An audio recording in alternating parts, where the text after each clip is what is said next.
Let me set the stage.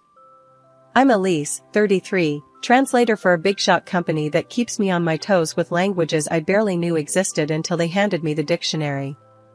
My life's not your typical fairy tale, it's more a series of plot twists. I married straight out of college, thinking I'd nailed life. But fast forward a few years, the marriage tanked, big surprise, right? But it gave me the best thing ever, my daughter Lily, a spitfire at 8, who has more wit in her pinky than most do in their entire head. Then, there's David, my current flame, or as I like to call him, Mr. Right the second time around. We bumped into each other at a dusty old book club. He was arguing about Hemingway's love of brevity, and I was all in for Fitzgerald's flair. Sparks flew over worn pages and tepid coffee. That was the start of endless debates and coffee dates. A year down the road, David popped the question at the same dingy coffee shop, with a ring as understated as our meeting. "Elise, will you?" He had started, all nervous, which wasn't his usual confident self. "Make your coffee every morning? Only if you promise to pick up your socks," I quipped, before slipping in a serious, "Yes, I will." But, as luck would have it, not everyone was popping champagne and tossing confetti. Enter Mrs. Thompson, David's mother, a tough nut with a stare that could curdle milk. The first time I met her, she looked me up and down like I was a sofa she regretted buying. "So, you're the one David can't stop yapping about," she had said, her voice sharp as a knife. "Guilty as charged. And you must be the famous Mrs. Thompson. David says you make the best cherry pie in town." From that day on, every visit was a chess game. She'd check my moves, always ready to declare a checkmate. But David was a gem.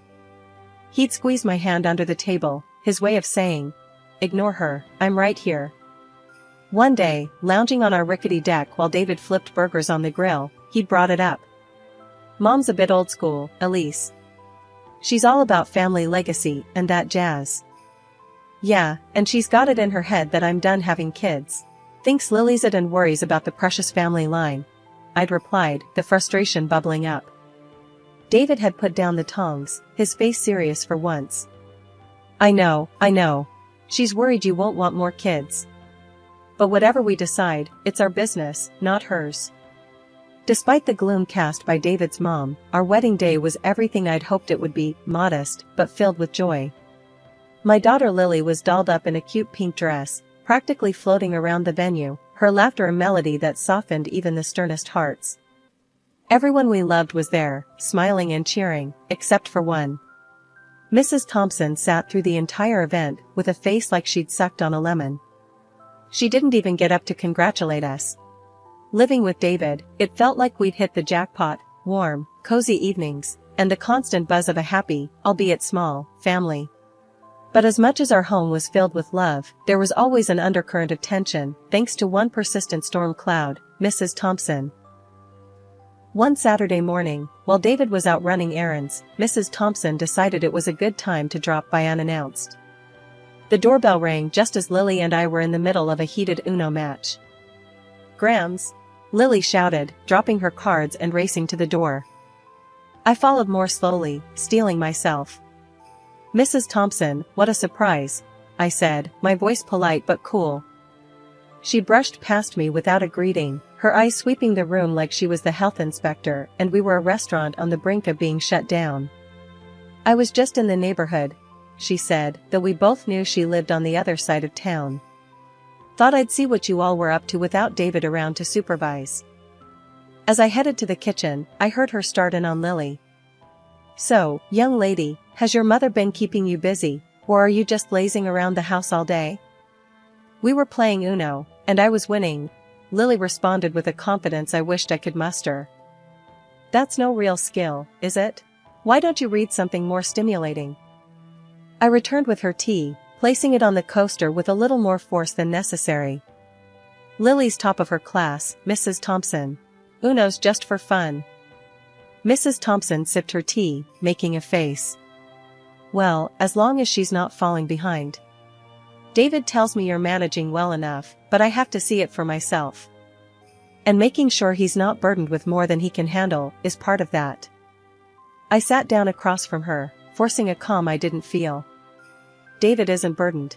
He's thrilled. We all are. This is our family now. She stood up, smoothing her skirt. Well, I'll let David know my thoughts. He deserves to hear it from his mother. As she walked to the door, I followed, my voice firmer now. David hears everything from me, Mrs. Thompson. We don't keep secrets or run reports to parents. We're adults, building a life together. She paused at the door, her back to me. Just remember, Elise. I'm his mother. My approval might not mean much to you, but it means a lot to him. Trying to get along with Mrs. Thompson was like trying to smooth a crumpled paper. No matter how hard you try, the lines are always there. But for David's sake, I kept at it. One evening, I decided to host a dinner. Nothing fancy, just a casual thing to maybe melt some of that ice. I'm making your mom's favorite tonight, cherry pie. Think it'll win her over? I asked David as he helped me set the table. David chuckled, straightening a fork. Mom's tough, but nobody can resist your cherry pie. Just take it easy, yeah? She can be, a lot. The plan was simple. Dinner at 6, pie for dessert, and hopefully some kind of truce by the end of the night. But as luck would have it, just as I pulled the pie out of the oven, looking golden and perfect, Lily's school called. Mom, it's Miss Carson. She says I left my project at school, and it's due tomorrow. Lily's face was a mix of panic and hope. Okay, we'll go get it. Can't have all your hard work go to waste, I said, glancing at the clock. Mrs. Thompson would be here any minute. I scribbled a quick note for her, just in case we missed each other. Back in 8. Make yourself at home. We rushed to the school and back, making it in just under 20 minutes. When we walked in, Mrs. Thompson was seated at the table, looking like she owned the place. David was pouring her a glass of wine. Dinner went by with the usual small talk. How's work, how's school, the weather, safe topics that kept the night from turning into a minefield. Then came the pie. I served everyone a generous slice, smiling a bit too eagerly. Hope it's as good as you remember, Mrs. Thompson. We all took a bite, and immediately, Lily's face scrunched up. Ugh, Mom, this tastes weird. Confused, I took a bite myself. My mouth was assaulted by a blast of salt and sour, a far cry from what I'd prepared. I looked up at Mrs. Thompson, who was watching me with a smug look. This doesn't taste right, Elise. Did you follow the recipe properly? She asked, her voice dripping with condescension. Of course, I made it just like I started, but then it hit me. She had been alone in the house. My eyes narrowed. David, noticing the tension, jumped in. Maybe it's just a bad batch of cherries? Let's not sweat it. How about we order some pizza instead? Sounds great, I managed to say, my eyes still fixed on Mrs. Thompson. After David went to order the pizza, Mrs. Thompson leaned in close and whispered, maybe next time you'll think twice before leaving me alone in your kitchen. I was stunned. She had actually sabotaged the pie. I kept my cool, though. Is this how you want to play it? Just making sure you know where you stand, she hissed back. The rest of the evening was a blur. Pizza came, we ate, and Mrs. Thompson left soon after, not a word about the pie. David seemed oblivious, happy even that we'd managed to salvage the night with takeout. Life after the pie incident felt like walking on eggshells, especially whenever Mrs. Thompson was around. But David, bless his heart, thought a change of scenery might do us some good. So, out of the blue, he comes home one evening, all smiles, waving a set of plane tickets, like he's won the lottery. Guess what, Elise? We're going on vacation. And not just any vacation, India, he announced, practically bouncing on his heels. India? Seriously? I couldn't hide my surprise. India had been on my bucket list for as long as I could remember. But what about, your mom? David's face fell a bit, then he shrugged. Well, she's coming too. Thought it'd be good for all of us to spend some quality time together, bond a bit. I sighed, already dreading the drama, but not wanting to burst his bubble. Alright, if you think it's a good idea. When do we leave? In 2 weeks. I got it all planned out. We'll see the Taj Mahal, ride elephants, the whole 9 yards. His enthusiasm was infectious, and despite my reservations, I found myself getting excited about the trip. The weeks leading up to the trip were a whirlwind of planning and packing. Lists, shopping, more lists. The night before we were set to leave, David and I sat down with a map and a guidebook, marking out all the spots we wanted to visit. You really think your mom is going to ride an elephant? I joked, trying to keep the mood light. David laughed. I'd pay good money to see that. The day of the departure was chaotic. Bags everywhere, Lily running around in excitement, and Mrs. Thompson, well, she was her usual self, complaining about everything from the weight of her luggage to the timing of the flight. Why does it have to be so early? And why India? It's so far and exotic, she grumbled as we loaded up the car. Mom, come on, it's an adventure. Elise has always wanted to see India. We're going to have a great time, David tried to reassure her, giving me a wink. At the airport, Mrs. Thompson's mood hadn't improved. She fussed over her boarding pass, her seating arrangement, the lack of her preferred magazine at the airport shop.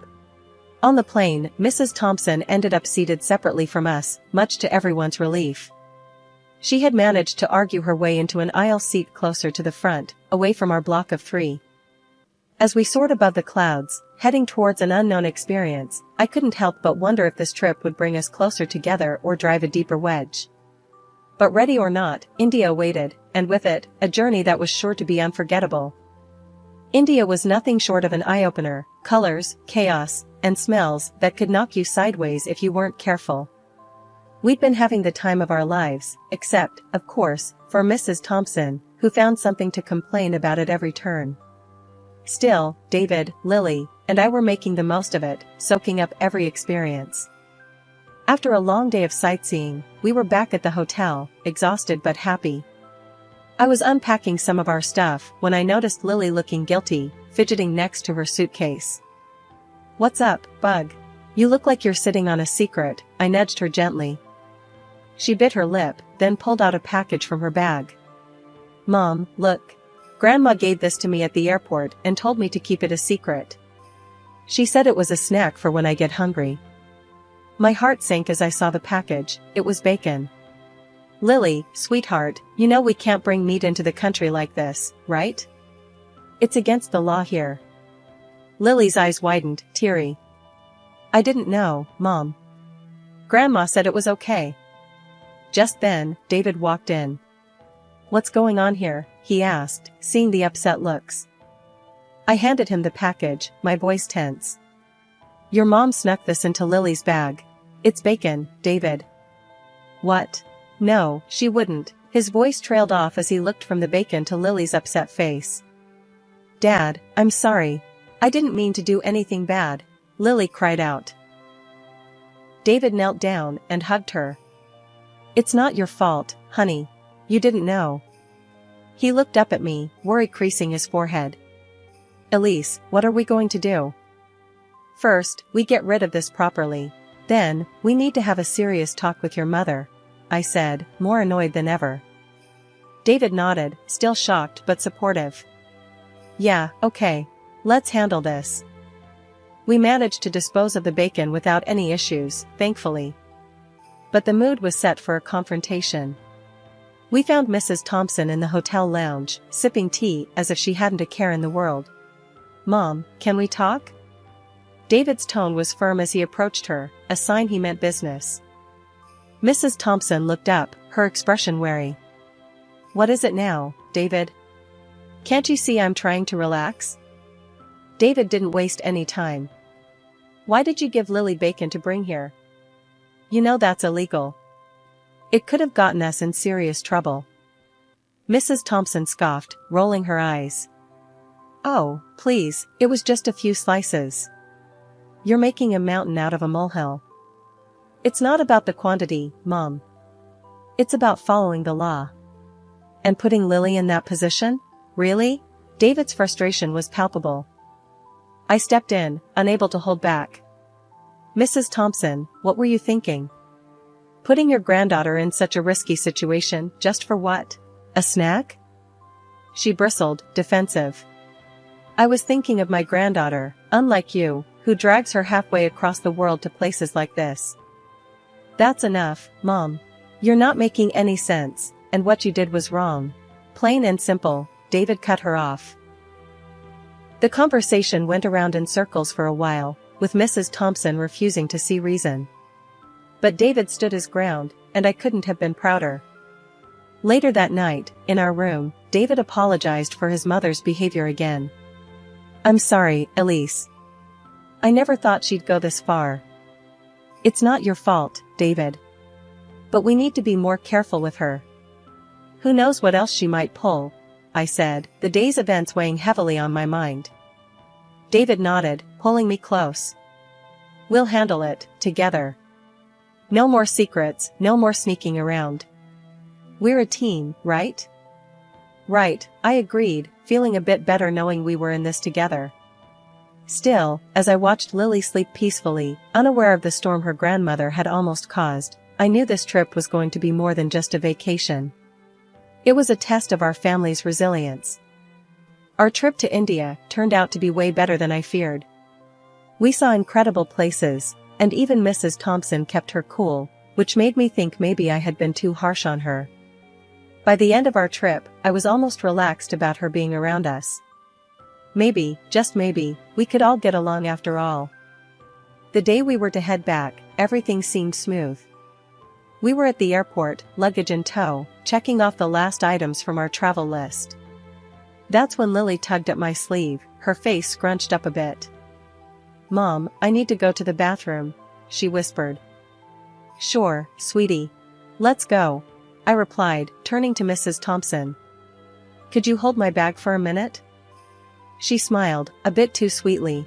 Of course, dear. Handing over my bag, I led Lily to the restroom, thinking nothing of it. When we came back, Mrs. Thompson was standing there, a triumphant smirk playing on her lips as she handed back my bag. Thanks, I muttered, but something about her expression set off alarms in my head. I didn't dwell on it, just handed the bag to David. Here, can you take this through? My hands are full. Sure thing, he said, slinging it over his shoulder as we headed to the security checkpoint. Lily and I passed through first, easy and clear. I waited on the other side, watching as David placed the bag on the conveyor belt. That's when everything went sideways. The security officers at the monitor started whispering urgently, pointing at the screen before motioning David aside. 2 more officers approached, their faces stern.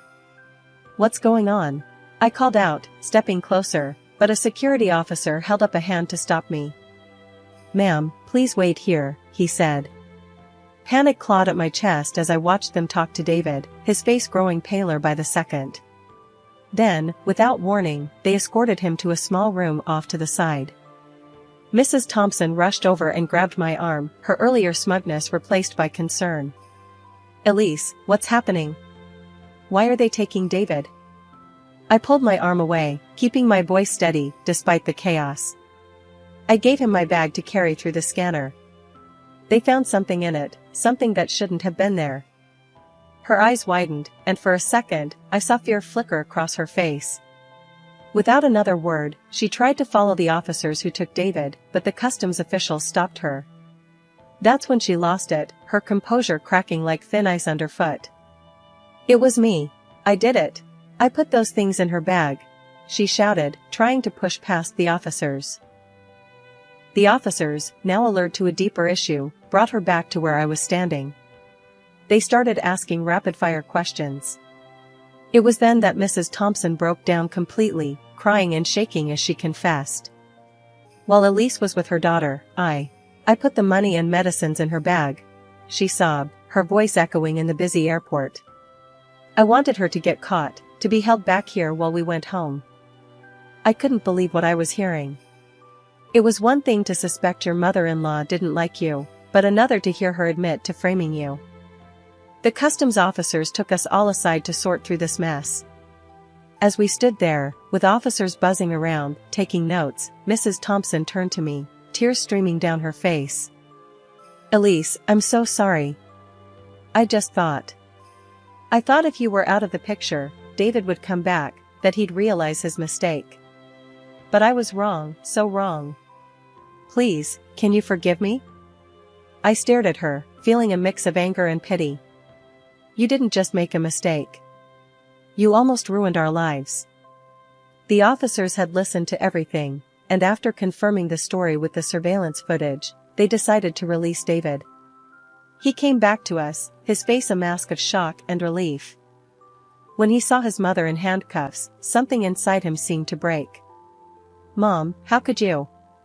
His voice was barely a whisper, but it cut through the noise around us like a knife. "I wanted to protect you," Mrs. Thompson cried, trying to reach out to him. The police took Mrs. Thompson away to process her for the crimes she admitted to, leaving us in a bubble of stunned silence.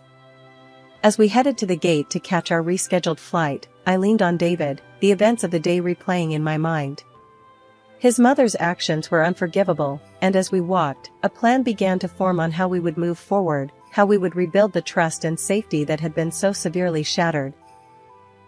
Back home, the silence of our living room felt like a stark contrast to the chaotic noise of the airport police station. David and I sat with cups of tea that had long gone cold, the events of the past few days settling around us like dust after a storm. David broke the silence first, his voice low and weary. "I can't believe she'd go that far, Elise. I'm sorry you had to go through all that, because of her." I looked over at him, seeing the strain in his eyes. "It's not your fault, David. But we do need to think about how we move forward from here. We can't let this slide." "Yeah, I know." He leaned forward, resting his elbows on his knees. "The lawyer mentioned a restraining order might be necessary. Given everything, I think he might be right." It was a tough pill to swallow, the idea of legally barring his mother from our lives, but it was a measure of the severity of her actions. It would give us peace of mind, at least. She needs to understand the consequences of her actions, legally and personally. David nodded, rubbing his face with his hands. "Yeah, I'll call him tomorrow. Get it started. It's just hard, you know? She's my mom." I reached out, taking his hand. "I know she is. And this doesn't mean you don't love her. But we have to protect our family, David. We have to protect Lily." A few days later, the restraining order was in place.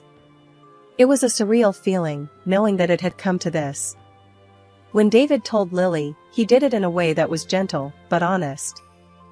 "Grandma made some very bad choices, and for now, we need to make sure we're all safe," he explained to her. Lily nodded, her understanding far beyond her years. "Is Grandma going to be okay?" she asked, her small voice full of concern. "We hope so, sweetheart. We hope she gets the help she needs," I added, pulling her into a hug. Life started to settle into a new kind of normal.